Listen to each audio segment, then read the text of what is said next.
Assalamualaikum dan salam sejahtera. 65 tahun dulu, Tun Dr. Mahathir Mohamad telah bangkitkan satu isu. Dan isu itu tak guna orang Melayu kontrol politik Malaysia sekira orang Melayu tidak juga kontrol ekonomi Malaysia.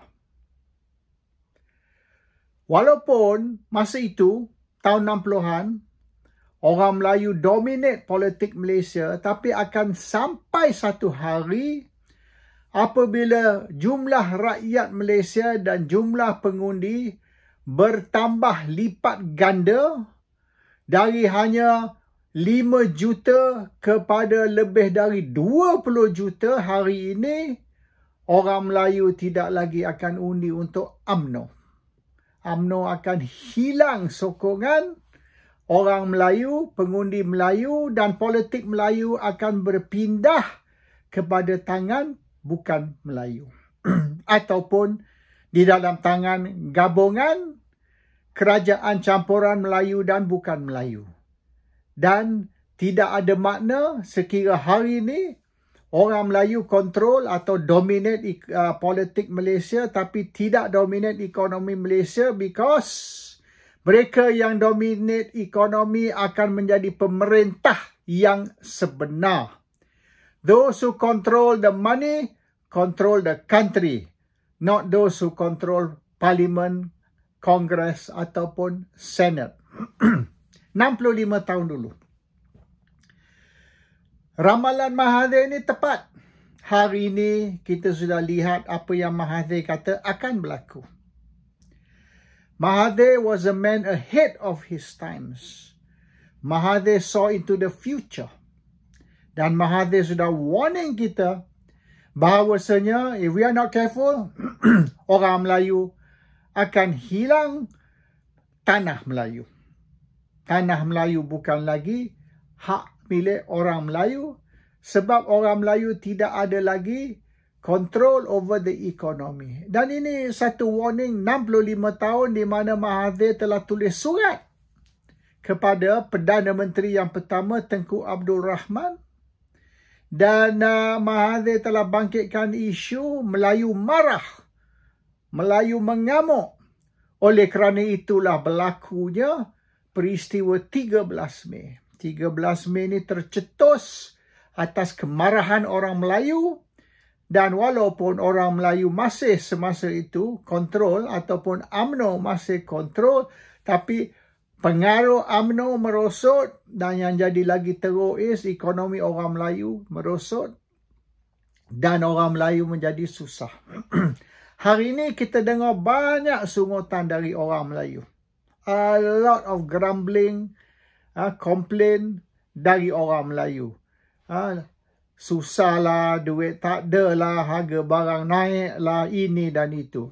Tapi ini disebabkan an accumulation of events. Ini bukan, dia orang kata, ini kerajaan gagal, rakyat susah. Dalam setahun lebih kebelakangan ni, apabila Pakatan Harapan bentuk kerajaan, apabila Anwar Ibrahim dilantik jadi Perdana Menteri yang baru, Perdana Menteri yang ke-10, Malaysia mula menghadapi kesusahan. No. Dan ini saya telah bangkitkan pada tahun 80-an dulu. 40 tahun dulu saya telah bangkitkan ni di dalam kertas kerja saya. Di dalam seminar, di dalam kongres, di dalam simposium. Banyak saya sertai dan banyak kertas kerja saya bentang. Macam-macam kongres, seminar, simposium, kertas kerja. Dan kertas kerja ni saya telah hantar ke semasa itu Tengku Razali Hamzah.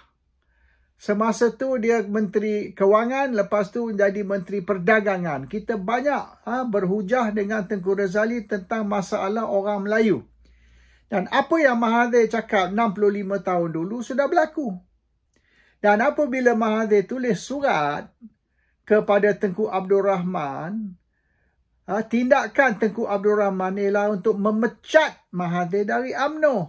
Mahathir dibuang dari UMNO oleh kerana surat terbuka tersebut. Tengku Rahman tidak suka ditegur. Dan isu yang Mahathir bangkitkan, isu sensitif, iaitu orang Melayu menjadi hamba di negara sendiri. The Malays are slaves in their own country. Kata je Persekutuan Tanah Melayu. Tapi bukan Melayu yang memiliki tanah itu. This was a very sensitive punya tu. Terutama sekali baru berlaku 13 Mei. Mahathir bangkit benda ni. So it's even more sensitive. You know what happened? Tengku Rahman nak tangkap Mahathir bawa ISA tau. Mahathir terpaksa pergi menjorok. He had to go into hiding. Dan yang membantu Mahathir, yang tolong sorokkan Mahathir supaya Tengku Rahman tak boleh nak jumpa, ialah Tengku Abdullah. Tengku Abdullah ialah semasa tu ahli Parlimen Rawang. He was a member of Parliament for Rawang. Dia yang tolong bawa lari Mahathir. Dan Tengku Abdullah jumpa Tengku Abdul Rahman dan beritahu Tengku Abdul Rahman jangan tangkap Mahathir bawa ISA. It's big mistake. Sebab Mahathir ni, apa yang Mahathir bangkit ni, orang Melayu sokong. Dan orang Melayu setuju dengan Mahathir. Dan orang Melayu pun satu pendapat dengan Mahathir bahawasanya UMNO ni lebih mengutamakan Cina dari Melayu. Cina dimanja. Melayu diabaikan. Ini tuduhan Mahathir. Dan ramai orang Melayu setuju. Jadi kalau tangkap Mahathir, Mahathir jadi hero. Big mistake. So akhirnya atas desakan Tengku Abdullah, ahli Parlimen Rawang tadi, Tengku Rahman cancel plan untuk nak tangkap Mahathir bawa ISA. Kalau tidak, Mahathir would have been the first political leader or UMNO leader yang ditangkap di bawah ISA. Tapi Mahathir duduk 2 tahun 7 bulan, hampir 3 tahun Mahathir duduk di luar UMNO. Sehinggalah Tengku Abdul Rahman serah kuasa kepada Tun Razak. Tun Razak, Perdana Menteri yang kedua, bawa Mahathir balik ke UMNO. So inilah peristiwa tahun 70, tahun 69 dan kes Mahathir dibuang dari UMNO dan sebagainya. Tahun 71, kerajaan telah lancarkan dasar ekonomi baru, the new economic policy. The new economic policy ni basically untuk nak address, untuk nak menjawab masalah-masalah orang Melayu dengan satu dasar ekonomi baru yang akan meningkatkan taraf ekonomi atau status ekonomi Melayu. So walaupun Mahathir dibuang dari UMNO, hampir ditangkap di bawah ISA dan sebagainya, kerajaan dengar apa Mahathir cakap. Dan kerajaan tahu apa yang Mahathir warning, sekiranya perkara ni tidak diselesai, tidak dijawab, orang Melayu akan bangkit sekali lagi. 13 Mei 2.0. Dan kali ini UMNO totally finish. Totally finish. Bila orang Melayu mengamuk ni, bila orang Melayu mula keluar keris, jangan main. Bila orang Melayu keluar keris ni, selagi keris tu tak rasa darah, keris tu tidak akan kembalikan ke pinggang dia. So this was 65 years ago, 65 tahun dulu peristiwa. Ramai orang belum lahir lagi lah. Saya masa tu umur 19, 18, 19. I was a teenager. Dah nak masuk youth lah semasa tu. Dan saya tahulah peristiwa yang berlaku dan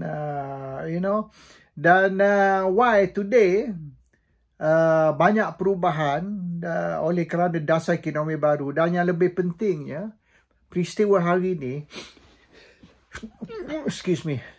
peristiwa hari ini di mana orang Melayu dan rakyat Malaysia amnya, bukan orang Melayu saja, menghadapi kesusahan ekonomi, kesusahan kos hidup dan macam-macam lagi, ialah benda yang telah diramal.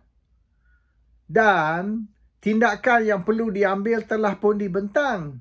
Tetapi dasar ekonomi baru, walaupun memang boleh dikatakan it was a noble plan lah.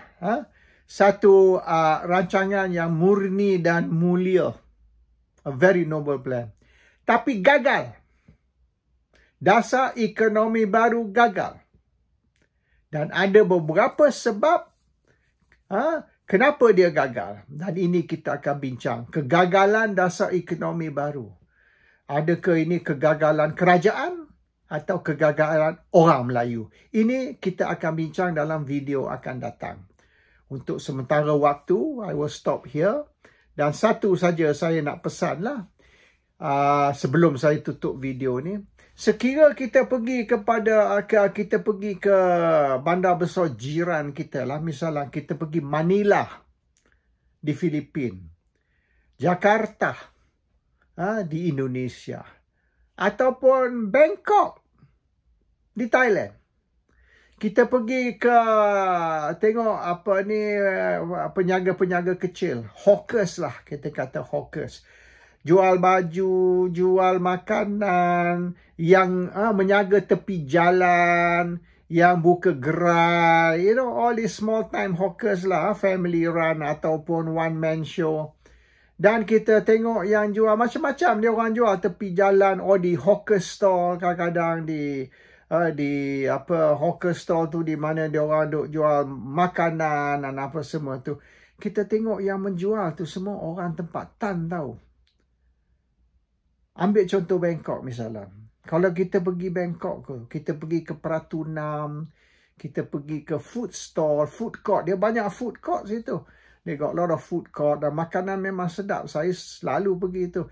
We go to the food court, we go to Pratunam, we go to the hawker store. Kita pergi pasar malam. Ataupun kita pergi dia punya big bazaar, weekend bazaar, Chatuchak tu kita pergi. Hoi, kalau pergi Chatuchak tu satu hari tak habis tu.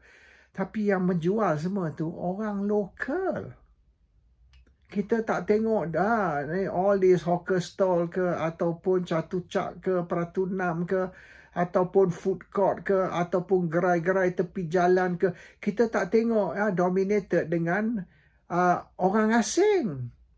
Terutama sekali bukan saja orang asing tapi pendatang haram. Tak ada. All local ties yang jual di situ. And business is good. In fact, turis tu suka pergi situ daripada pergi all these big, supermarket dan sebagainya. Dia orang banyak pergi ke stall, hawker stall. Dan yang favorite ni, penuh weekend ni, Pratunam is one of the favorite, Chatuchak dan sebagainya, penuh dengan turis.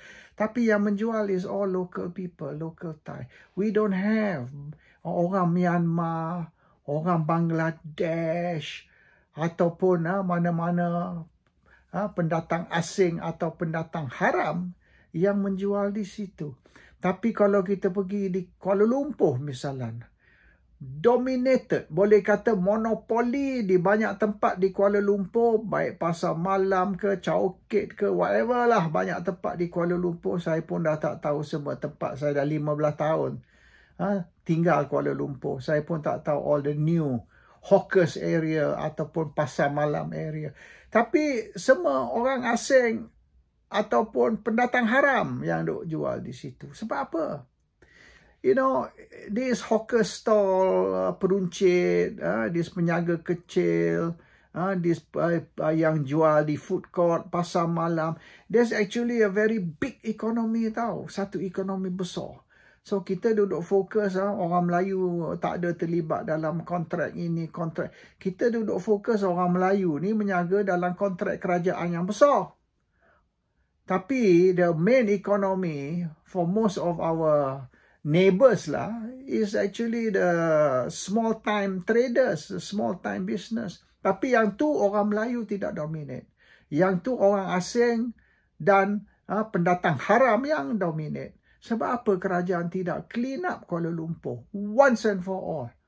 Bersihkan Kuala Lumpur, get rid of all these foreigners yang duk jual di Kuala Lumpur all over the place, especially yang pendatang haram tadi. Get rid of them And benar hanya orang Malaysia sahaja, rakyat Malaysia, baik Melayu, Cina, India, tak apa. Rakyat Malaysia saja. Dan kalau bandaran atau bandaraya tidak ada manpower untuk buat kerja ni, simple. Mobilize the army. Army duduk dekat camp tu. Panggil army keluar bantu untuk nak halau sebab orang asing pendatang haram keluar dari menjual di Kuala Lumpur. Use the army. And then you station army dekat checkpoint. Buat checkpoint atau post macam masa tahun 60-an dulu. Masa zaman darurat, emergency dulu. Tiap-tiap tempat ada askar duduk. Duduk ada kontrol dekat dia punya post tu, checkpoint. So askar boleh check, make sure. Dulu askar check, make sure komunis tak masuk. Sekarang ni kita check, askar make sure that pendatang asing atau pendatang haram tak masuk ke dalam Kuala Lumpur. Use the army. The army can help do the job. And then kita buka semua tempat-tempat penjagaan untuk rakyat Malaysia. You bagi moratorium. You bagi dia amnesty 6 bulan. You boleh pergi jual 6 bulan tanpa lesen. Tapi dalam 6 bulan tu, you mohon lesen. Within the 6 months, you mohon lesen. But we give you first 6 months, tanpa lesen, you pergi jual dulu. Sementara dalam 6 bulan, you apply lesen. Dan kalau lulus, you boleh jual. And kita adakan satu heavy penalty. Sekira lesen you dapat, you jual lesen tu, you sewa lesen tu kepada orang lain. You tak buat sendiri, especially you bagi kepada pendatang asing, maka you didenda RM10,000. Dan kalau you tak mampu bayar denda RM10,000, dia akan tukar menjadi 2 bulan jail. So either 10,000 fine or 2 months jail. Sekira lesen ni you Alibaba akan lesen you. So benda ni maknanya kalau di England ni, you employ pendatang haram lah kata, ya. Lepas tu kerajaan check, dapat tengok, oh, you ada pekerja you pendatang haram. You tahu tak denda dia £20,000 tau. £20,000. RM120,000.